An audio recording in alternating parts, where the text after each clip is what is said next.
Until a chair is appointed, I'll call the meeting to order, and then we'll have Charles will act as the interim chair until then for purpose of the meeting. It is December 21, 2007, after 2 p.m. This is the first official meeting of the Commission on Utility Reform and Equity. The acronym is C.U.R.E, which I hope is where we're headed for our area. If everybody could, we'll start with Charles Frederick Smith. Could everybody introduce themselves? Charles Frederick Smith, City Councilman. John Scott, retired federal employee. Denise Seastrom, Executive Director with Insurance. Chuck Fowler, City Councilman. Bob Bush, Professor of Marketing at LSUA. David Brooks, pastor of Calvary Baptist Church. Well, thank you, and everybody welcome. And if I forget later, wish you all a happy holiday season and a great new year. We'll be working together. For the next meeting that will get scheduled at some point, we intend to ask you to think about electing officers at that point, but that's up to you. We would ask that you receive a presentation of a draft of bylaws that then you will be free to change and do what you will with. We will talk about, as a second item, process for a seventh member and how that selection process will occur. We will also talk about when it would be possible to have the attorneys involved in the CLECO litigation come and meet with you in an executive session.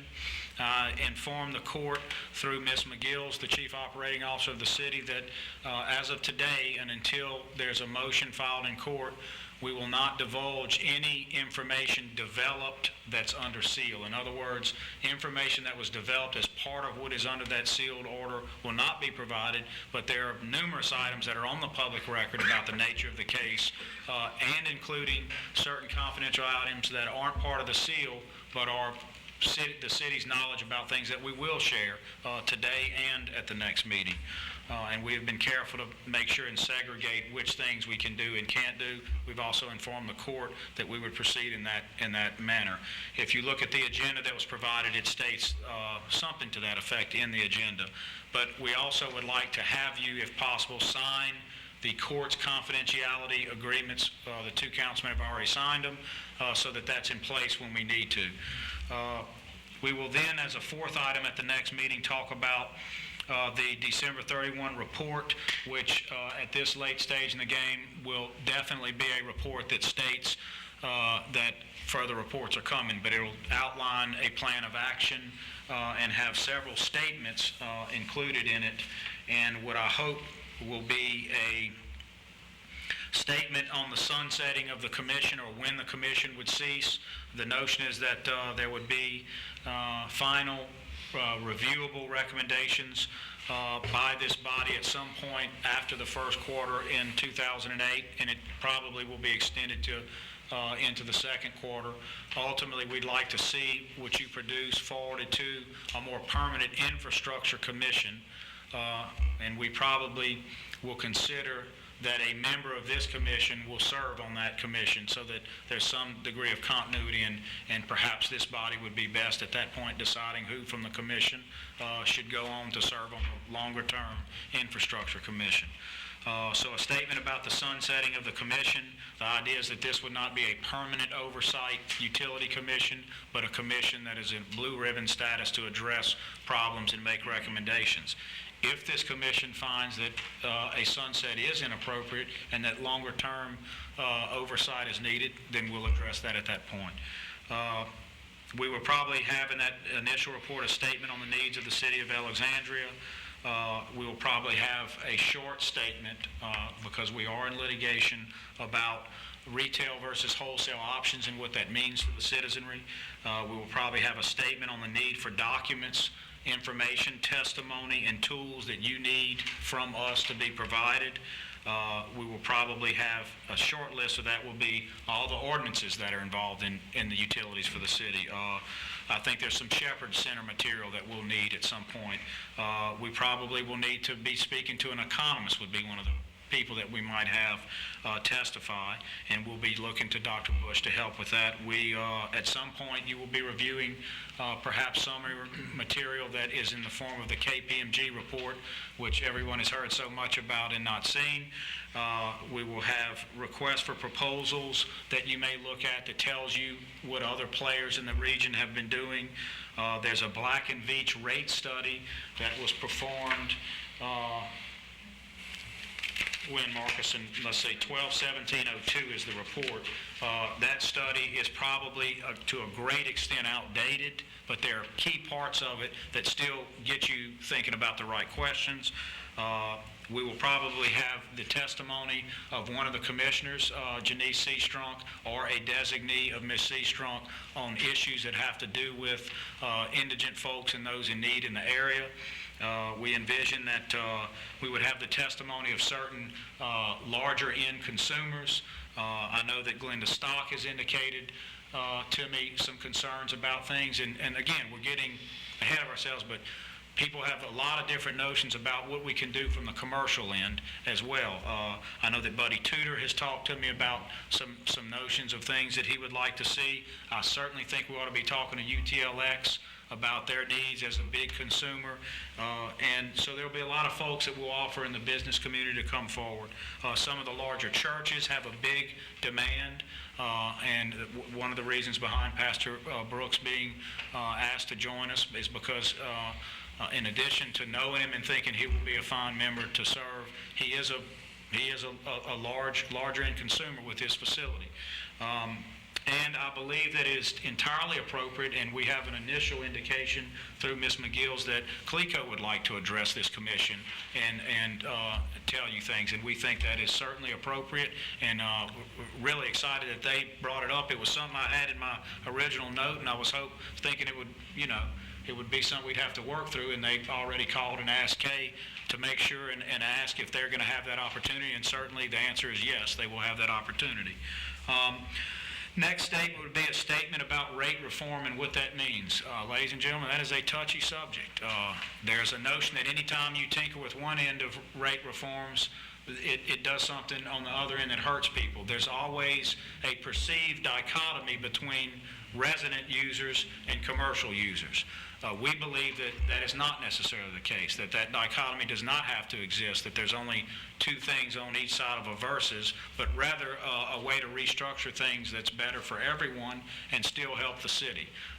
Marcus Canella, who's the utilities director, and David Crutchfield, who is the finance director, have been working, and under Marcus, Michael Marcotte, who is an engineer, have been working on a lot of things in that regard, and I think that you'll be pleased to see that there aren't really only two options. That's sort of a false dilemma, that there are in fact a lot of other things that we need to consider. And two more statements. A statement probably we will have to delve back into the touchy subject of rate comparisons, but not for the purpose of pointing the finger, but in looking at really where Alexandria is. The citizenry gets a lot of notions about how we shape up versus other places. Well, we're going to treat it as a delicate matter because it affects economic development and a lot of what people perceive about moving into the area. We certainly don't want to hurt anybody, any other municipalities, any other areas, and so we're going to be mindful of how to proceed with transparency for the public, but at the same time in a way that we fairly explain that you really can't always compare it. You can't just say, here's Alexandria, here's another place, and make these comparisons. That's very difficult. But we think the citizenry needs to understand that too.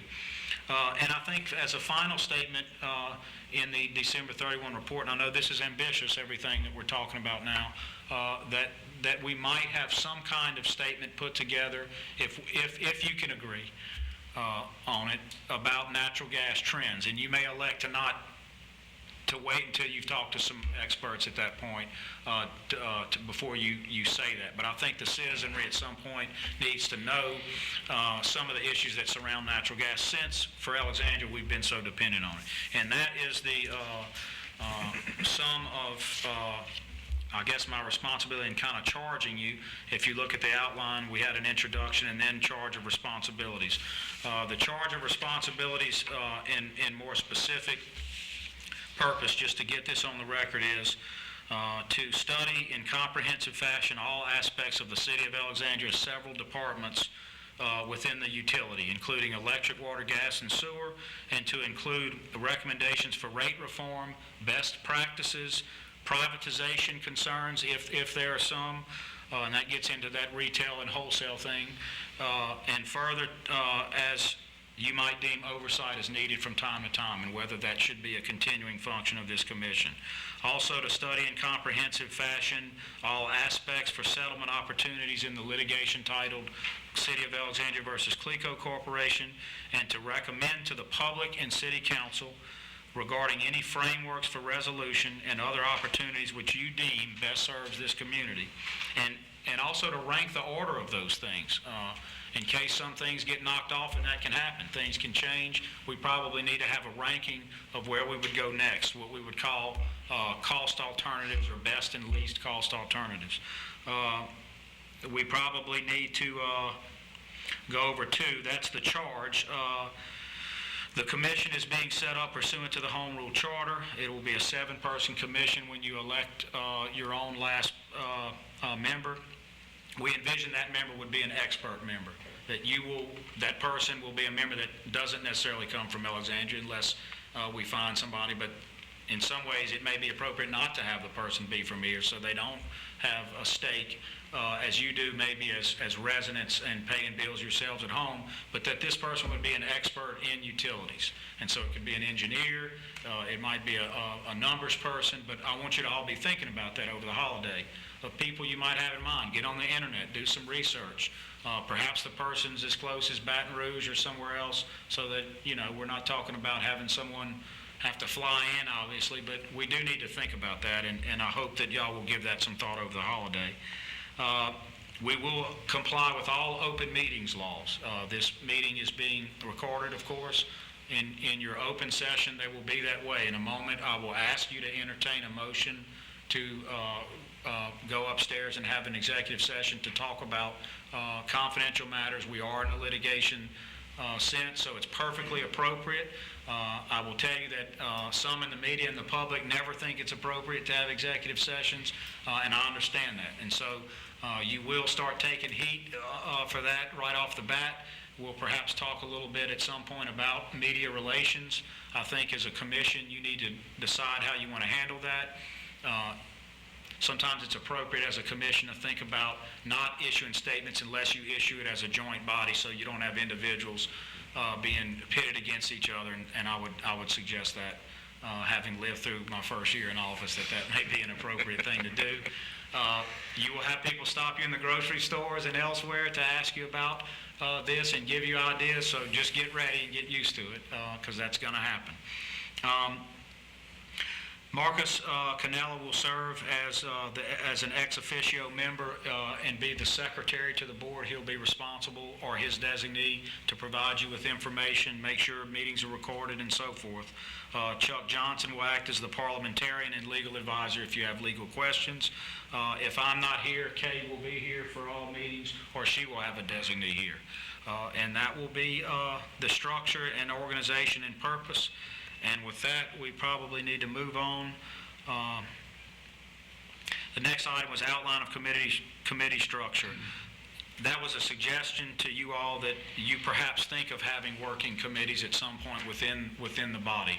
Maybe 2-person or even 1 person whose job it is to interface with the administration, perhaps on a more daily basis on different matters. So that's something for you to think about. I said a committee structure of working groups. Commission is only 7 members. That was done purposefully because I think on some commissions you need a very wide view of the whole community, and that infrastructure commission will be that. But to the extent you lose some of that wide view by having a smaller commission, we hope that we gain a commission that can work much quicker and achieve consensus more quickly. And so we hope with the right membership that we do that. And we have 2 council members, of course, so that the council is immediately brought in, so we avoid some issues about failing to communicate with each other. Both of these gentlemen have served in a utility capacity. Mr. Fowler has always kept himself abreast of the issues in this case, and Charles Frederick is perhaps the senior person in this room on utilities all around. He's been doing this for 20 years and has always taken an active interest in utilities all the way back to the commission form of city government. And so we appreciate having both of them here to help.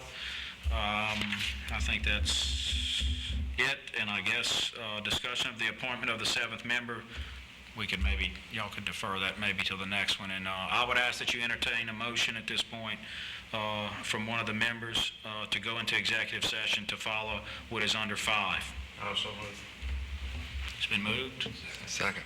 been seconded, and y'all take a roll call vote. Yes. Yes. Yes. Yes. All right, and with that, we will break and go into executive session. We're going over to the conference room? We'll go up to the mayor's conference. And we have for the record, we have a presentation set up, and we'll go through some of those items. Good.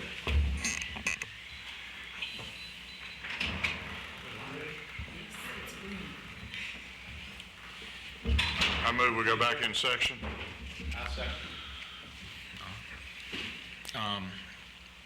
Well, we've had our report in executive session. We covered everything on the outline except items 6 and 7, which we can, I guess at this point, we'll reserve that for the next meeting. The next meeting will be the Thursday after the holiday. That'll be the 27th. We will probably have it around the same time, probably start at 1 p.m., and we'll probably go this long or longer. So we'll make arrangements. We'll send out an agenda for that and some other information that you've requested, including, I think we'll try to have an acronym list that you requested with definitions by then as well, and some more definition to the scope, which was item number 6. The report, given what we covered, and I think we covered a lot, maybe some eyes are opened, we'll be able to meet having some significant information in the form of that report, and that's what we'll complete on the 27th, and then the staff will put together your comments and those things. And with that, y'all can entertain any other items you wish to discuss, and then any motions that you may have.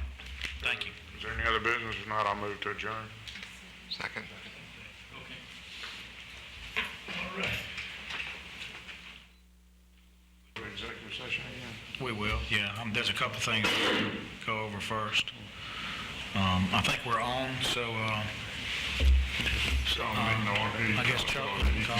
Order call. You can be the order call. Okay. You go. I call the order of the Commission on Utility Reform for our second meeting on December the 27th, 2007. I'll now turn the floor over to Mayor Roy. All right, this is, for the record, our second meeting. In the first meeting, there was an agenda that we covered several items, some of which we will relook at today. We talked about the confidentiality issues in the federal court and how important that was, and everybody agreed and understood that. We will also be signing the actual confidentiality agreement today that is involved in the federal litigation.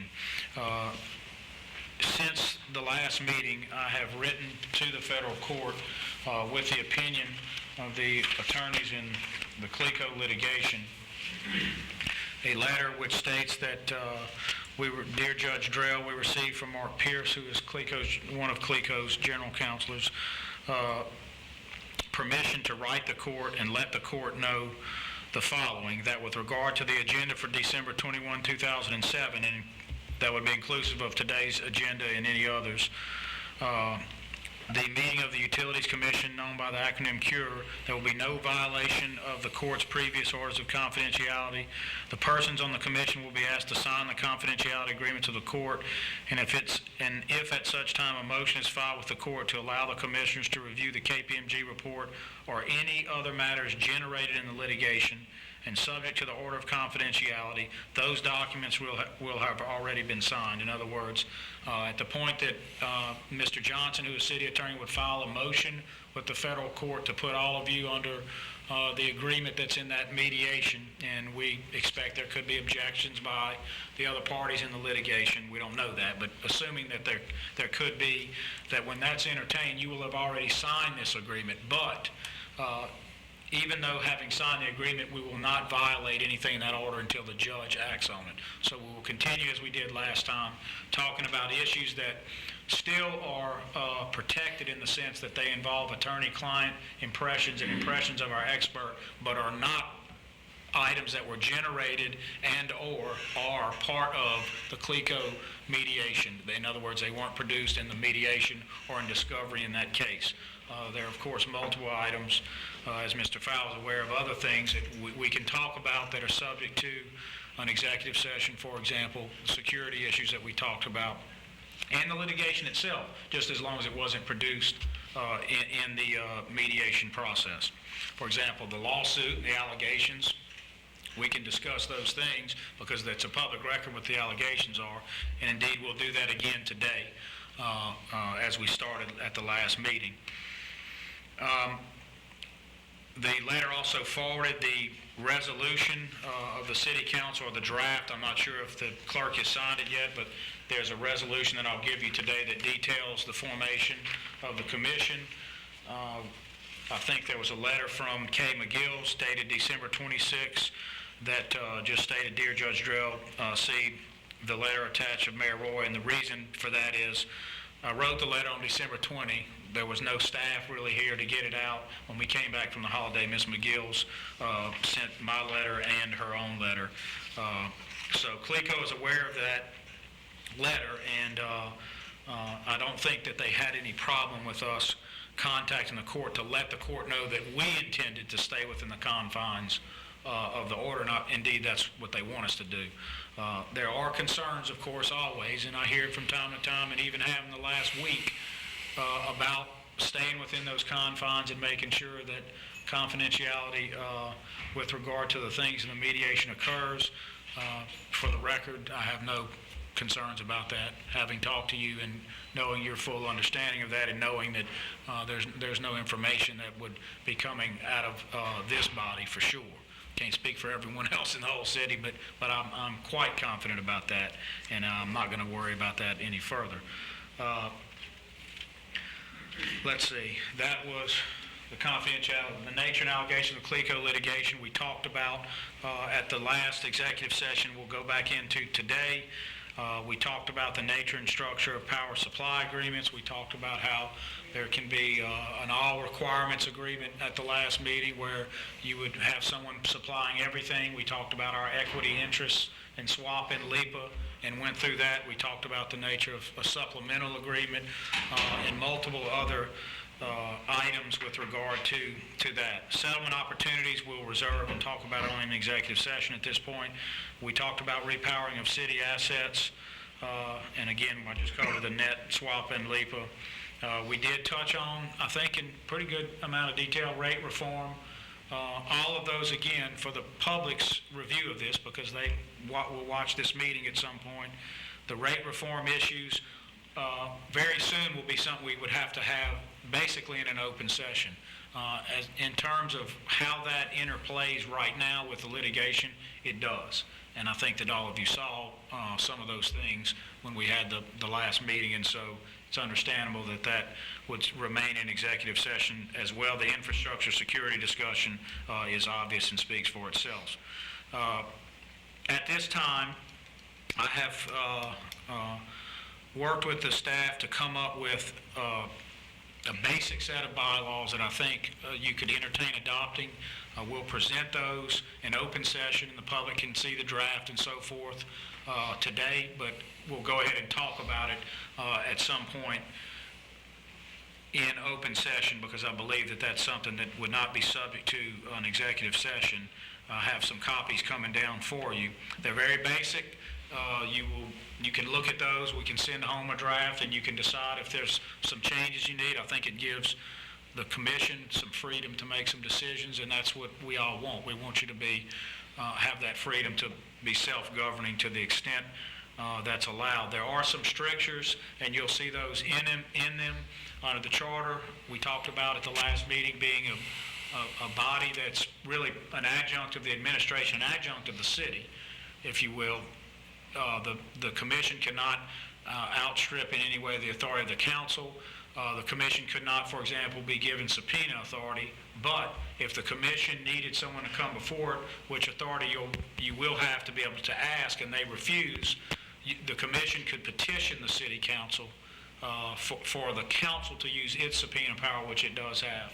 And the way that's set up, even the council, somebody could refuse that subpoena, and the council has to go to the district court to get it certified, and there's a process there. So it takes a lot to issue a subpoena for city councils in general.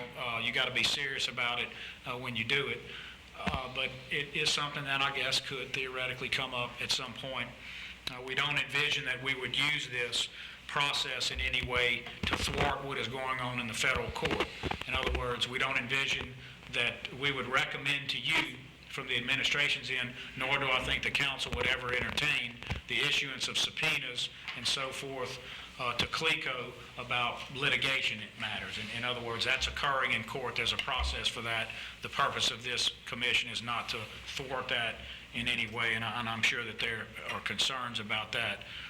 On the other hand, if there are things that you feel that you need and we get to the point where other forms of resolution aren't occurring and so forth, and we can discuss what all of that means. But just to be clear, that's one issue. But on the other hand, there are city employees that you may wish to talk to. There are other people not involved with the city who may be large end consumers of electricity and so forth that you may want to talk to and ask questions about. And we do think that it's appropriate for you to call those folks to the table and speak with them. I also had on here, because of some discussions we had last about in executive session when it comes to being asked questions that would be subject to confidentiality about how you wish to handle that. It would be our recommendation that at some point today at this meeting you adopt a media policy. And there were questions put to the administration about how to do that. It seemed to be the consensus, at least in purposes of just talking generally, that this body saw itself as having a role that was to speak as a commission and not as individuals. We talked about that, I think, in open session as well at the last meeting, and that's probably appropriate.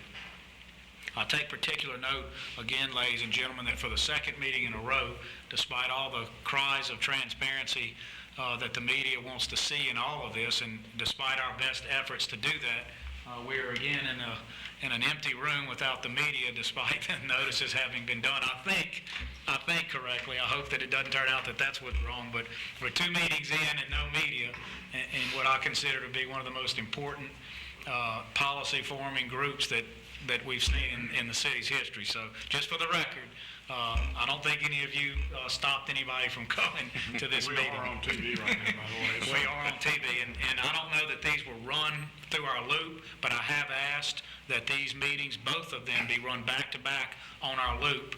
The council makes decisions about the council meetings. I've asked Mr. C.U.R.E, who does that technical assistance, to tell the president of the council that the administration wishes to run these. So you will be running at some point instead of that blue screen that the citizens get so tired of seeing all the time.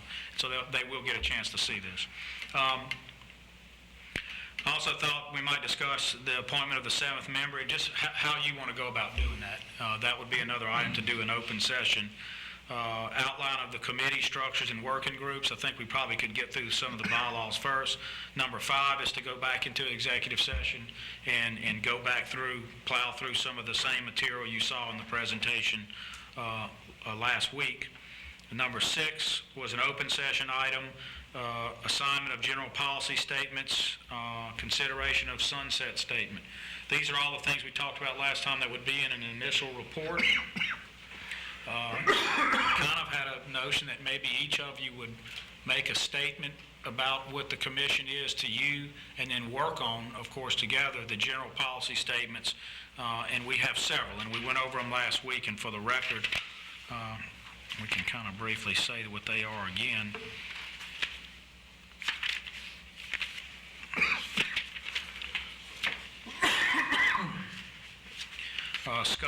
a statement on the scope and longevity of the commission, which has to do with the scope. As you know, we talked about, I won't reread it again, but the comprehensive study of all aspects and so forth. There were 3 items there. The longevity of the commission was another one. A statement on the needs of the city of Alexandria. And in that section, I thought a section on the commissioner's point of view for the needs of the city of Alexandria as each commissioner sees it might be important. And I have a template for that with, as you can see, spaces that each of you can fill out. This is going to be your report. It's not the administration's report. And so that's the homework part we were talking about earlier. The next statement would be a statement on retail versus wholesale. I included a statement for you to look at that is part of the public record about what that means, and I thought that y'all would work on that as well. Again, this is something that you wouldn't be deciding in the next few days. This is going to be something that would be decided in the weeks to come, but there may be a statement there or a statement that you're not prepared to make a statement and why. Next would be a statement on the documents, information, testimony, and tools needed to perform and render an informed opinion. And we talked about those last week. If you recall, testimony and information from R.W. Beck, KPMG summaries or reports, a study of RFPs by related, ancillary, or interested parties. We talked about the Black and Veatch study. We talked about Janice either testifying or having a designee testify. And again, no conflicts there. We disclosed Ms. C.U.R.E. does have a contract with the city, but is in her capacity as executive director of Shepherd Center. In fact, one of the items is information and statistical evidence from the Shepherd Center. That is not a contract that in any way enriches Ms. C.U.R.E. She is paid by the Shepherd Center separately and administers funds in a charitable fashion that the city provides pursuant to Article 7, Section 14, Louisiana State Constitution. So we see no problems with that. And indeed, to further disclose about that, in case there are issues, we fully intend that Ms. C.U.R.E.'s participation on this commission and or testimony or other information would be precisely to defend, take up for, and speak to the issues of indigent in this area, just as we would intend to have high-end consumers from Pastor Brooks, who has a large church and large facility, to any others that you may call before you.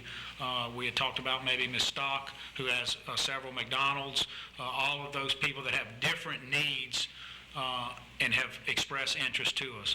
And the reason I use Glenda Stock as an example is because she has contacted my office before to talk about it, and everyone has, some people can talk, for example, about demand metering and different things. It depends on what hours of the day your business is open, and all kinds of things go into what we would call rate reform. And so just for purposes of disclosure, that was something I thought was needed to make sure that everyone was clear about not only Ms. C.U.R.E.'s role here, but that she would in fact have hopefully pointed testimony and other things about needs that we have for our citizens here. Testimony of persons, officials, or other experts of CLECO Corporation. We talked about last week that we would certainly invite that. Never as we don't want to do something where it's if you don't come, it doesn't mean anything. That's going to be up to them. I did receive some word that there was some interest there through Ms. McGill's, the CEO of the city, and so I think that that's perfectly appropriate. We'll leave that up to them. But we would obviously have to be careful about that, how that's done. We don't want to jeopardize anything in the litigation, but we would never exclude any officials from CLECO that wanted to give you a statement in any way, and I'm sure that you wouldn't want to do that. We have an appendix of all the applicable ordinances prepared that we told you we'd have ready.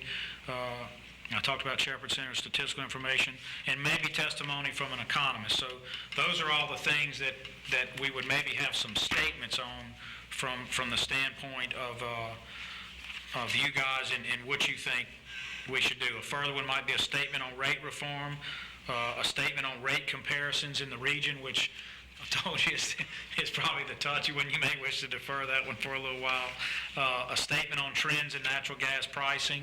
That may take some time, but there are some things that you may wish to say about that and how it applies. So those would be all things in an initial report. And I guess finally, before we look at bylaws, I want to make clear the different things that I've seen reported. Back in November, I made a statement on Channel 4 that we would like to see an initial report by December 31, 2007, or a report as to why it couldn't be done, but in any event, some report of what's going on, where you see yourselves going. From our end, and I hope from your end, I think that is still fully intended and can be done. The media may say, well, that's, they're crawfishing a little. It was supposed to be a full report. It's just not true. If you go back and look at the original statement in November, and it's recorded, and every statement that I've made or that anyone in the administration has made, it was always very clear that we never envisioned you could have a full report in that amount of time, or it wouldn't be worth the paper it was written on. This is going to require a lot of work. But I think if we work diligently today and maybe have a working group that can do a couple of things tomorrow, I think that given what you went through the first day, which I know was maybe a shocker in some ways, and what you can go through today, I think we can make something that's meaningful for people, and so that's where we are. I know that there was a lot of information in the meeting last week, and I hope that there are some questions from you about that when we adjourn and go back upstairs.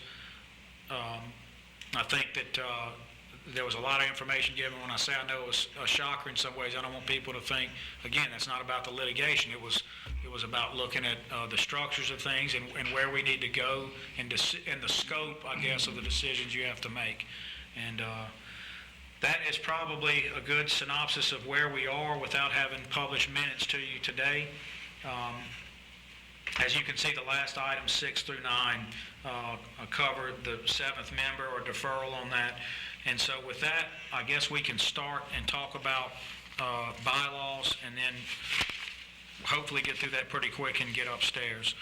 Do we need to adopt bylaws now, or could we take those that you're suggesting and read them? I think y'all could do that. I was going to go through them, and it's not long, and just make sure that there's no big issues for you. And if you wanted to do that, Mr. Fowler, you could move to do that. They could just be interim bylaws. You have the freedom to amend them under this anyway, and so y'all can just amend them when you see fit, if that's okay. But since we are in a public meeting and we haven't published the bylaws or circulated them, I thought at least to read through the basic notions of them would be helpful. The highlights of it. That's what I'll do. And then we'll review them, and you can issue them or release them to the media. I'll pass them out.